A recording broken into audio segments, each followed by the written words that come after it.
Здравейте отново, уважаеми зрители! Big Brother 2012 е обратно в ефира. Вие гледате полуфинала на това мега шоу, абсолютно наживо, нови екран по нова телевизия. Милиони фенове са пред екраните, стотици хора от нашия екип са зад кадър, за да направят всичко това възможно. А днес, само 3 дни преди големия финал, една, така да се каже, звезда, може би още една, тази вечер ще паднат в надпреварата. Специалната задача на съквартирантите в последните им часове в къщата е да напишете се една тема. Защо съм достоен да спечеля Big Brother 2012? Вече чухме мислите на Къци, Камелия, Никол и Багата. Сега е ред и на Орлин да ни прочете своето есе. Включваме се на живо в къщата. Здравейте отново! Усмихнат ли съм? Обичам ви! Орка, заповядай! Орка 7-9. Shut up! Така. Хората не те разбират. В кой съм аз? Търся ли се или се намерих? Дойдох ли за да търся или за да се огледам пак в себе си чрез другите, които не познавам? Видях ли в себе си в тях? Успях ли да се променя или успях да променя тях? Или отново наблюдавах лицемерно и играх? А може и да съм помогнал на някого да открие себе си чрез мен. Съмнявам се. Отговора на този въпрос ще трябва да открия, намеря, измуча, изтръгна или просто доброволно да ви дам. Да дам или да не дам. Това е въпроса. Не, това не е въпроса. Въпросът е на кого? Да го дам на себе си или да го дам на вас? Как да знам кои сте вие, като не знам кой съм аз? Аз роботът, аз лицемерът, аз машината, аз с маската, аз фалшификаторът на реалности и вечно задаваш въпроси. Манипулатор, манипулатор доброволец, добронамерен манипулатор доброволец, машина за глупости, лицемер под наем. Малко хората могат да си ме позволят. Това е. Това е робот, който се самоосигурява и той самоосигурява собственото си спокойствие, създаден и програмиран с точно определена мисия. От кого? От мен. Не. Може и да е от шоколада, може и да халюцинирам. Това не се знае. Лудницата е пълна, но ви казах още в началото. Тук съм, за да експериментирам с себе си и с другите. Въпросът е, можем ли да играем едновременно две роли? На опитна мишка и на велик експериментатор, учен луд, който губи контрол над експеримента си през цялото време, играйки и двете роли. Мишокът или експериментаторът.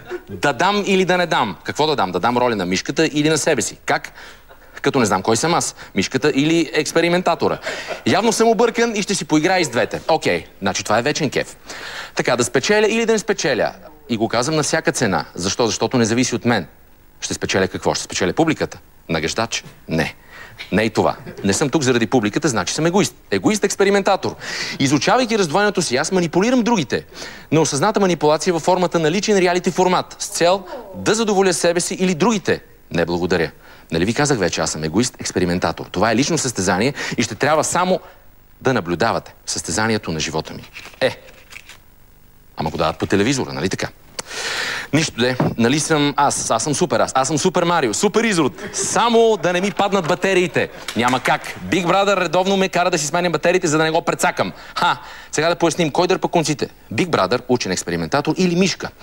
Успях да формулирам правилно този въпрос. Имаме нов играч. Big Brother, дами и господа. Кой трябва да спечели? Big Brother? Професора, експериментатор или мишката? Така, Майк Big Brother вече е спечелил. Другите двама, които всъщност са един, т.е. аз спечелят непрекъснато, защото експериментирам. Оказва се, че във всеки един от двамата, които са един и същ човек, живее по още един Big Brother.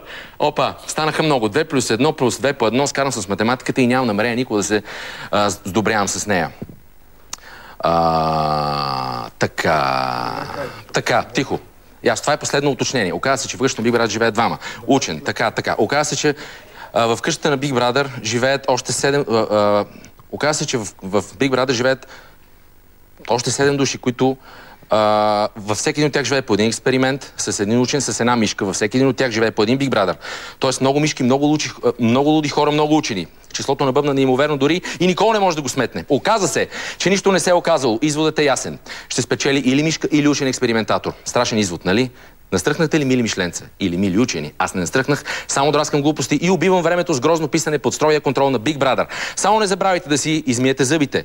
Мен не ме мислете, защото робот с кариес няма, защото роботите не да течен шоколад. Само така ми се иска.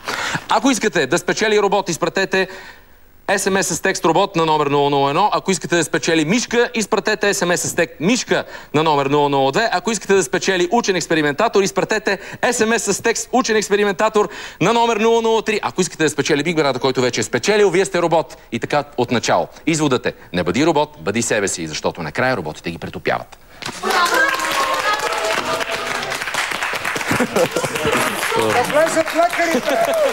Определено, дами и господа, страхотно есе, достойно за университет в България. И Шекспир усетих Богдана, и Езък Азимов, аз робота, и беше в темата Big Brother, човека, експеримента, големия, малкия брат, мишката. Ти си. Не съм аз. Орлин е. И той го показа по най-категоричен начин, защото мисля, че не само ние и всички зрители се забавляваха, изключително наблюдавайки реакциите на всички от къщата. Защо са такива? Защото те не успяха да разгадаят страхотния, интелигентен, млад, чувствителен и страхотен стратег Орлин. Ако в началото ми се струваше, че Орлин така малко е пасивен, малко разбрах, че вече след втората седмица, че той всъщност леко се отдръпва, за да може да бъде буфер на събитията, да ги предизвиква лекичко така отстрани, да ги насочва нещата така, че да се случват, да бъдат интересни. И той е един изключителен анализатор. Един човек, който според мен показва и дава възможност... Някои хора го нарекоха хлъзгава акула заради това поведение. Ами да, защото той не е лъжица за всяка уста, очевидно. Но всъщност той показва, че това притеснение, което имаме, че по-младите хора не били много образовани, нямали обща култура, залитали по разни дали наркотици, дали така, показва, че не е вярно. Има такива млади хора, които са страхотни, изключително интелигентни, невероятно артистични, защото видяхте, че той направи есето си цяло шоу, спектакъл, един интелигентен, красив, талантлив човек, който е печелил вече реалити и всъщност той го е печелил, както ще спечели и това реалити, защото той е 100% абсолютно искрен от първия до последния ден. Добре, Румене се птицо усмихна няколко пъти. Съгласен или не съгласен? Много съм съгласен. Мъжкия Никол, горе-долу. Не е точно така. Никол си е женския Никол, Орлин си е мъжкия Орлин.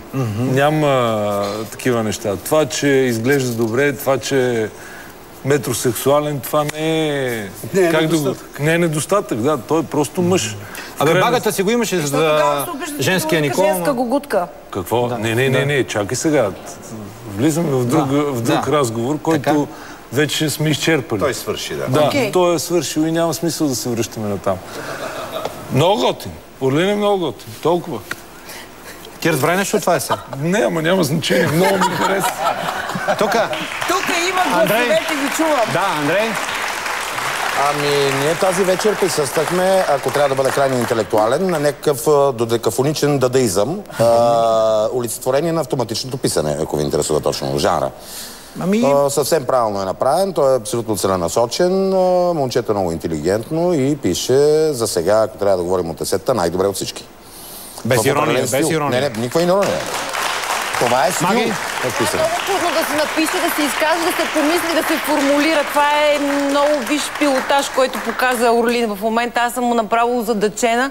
Опитах се да го... Смисъл, аз го разбрах много добре на моменти. Аз също като другите губех нишката, но може би, защото не е толкова изразителен. Това е една абсолютна психология. Клиника, бих казала, в положителния смисъл на думата. Той ми изненада много добре. Ваня, ти не си съгласна? Моля да не внасяте регистрация в абстрактните ми тенденции, но от концепцията ми на мисълта варира над диапазона на допустимото. Тоест не си го разбрала. Сега искам да ви кажа. Първо, аз забелязах, че той употреби най-малко 15 пъти местоимението лично аз. След което, в един от разговорите с Big Brother, той казва: аз съм най-достойният да спечеля Big Brother. Обаче другия глас ми говори, че всъщност трябва да излезна. Точно това беше и тук. Той се чуди какво е. Дали е мишката, дали е Big Brother, дали е експеримента. Някой го беше казал. Разбра ли го, Люси? Той се категоризира в няколко посоки. Мисля, че това е съвсем нормално. Последните седмици почти всички така започнахме да изперкаме и да се поставяме в различни позиции. Кой съм всъщност аз? И това е сега аз напълно го разбрах, защото много добре Разбирам, Орлин, все пак преди няколко дена бях вътре в къщата. Да, друго положително през целия сезон балансьора, включително и в случая с багата. А преди това успокои Мариана и останалите богове, като им каза спокойно, това е една игра. Утре те ще ни номинират, после ние ще ги номинираме. Това усети ли го ти като отношение, като това, че е балансиран, че... Да, в смисъл, значи Орлин през цялото време беше много спокоен. Много така опитваше да потиска също чувства. Ако имаше някакви чувства, той ги потискаше много умерено и много умишлено, което според мен беше правилният ход и е правилният ход, защото в крайна сметка той е влязъл за да играе една игра, а не да си показва рогата. Потискане на чувства пък означава, че не е искрен. Това няма абсолютно никакво значение. Това е игра. Не, напротив. Той беше искрен. Той беше искрен до някъде. Не е казано, че като влезеш в къщата ти трябва да си искрен на 1000%. Това никой не го очаква. Искам да кажа, че това е най-запазеният психически човек в къщата и той се изолира с това дълго спане и се запази свеж. Най-запазеното за мен е Никол. Най-запазения за мен е Фънки. Най-запазената бях аз, ама хайде сега. Всеки си има мнение, чудесно, че сме толкова разнолики.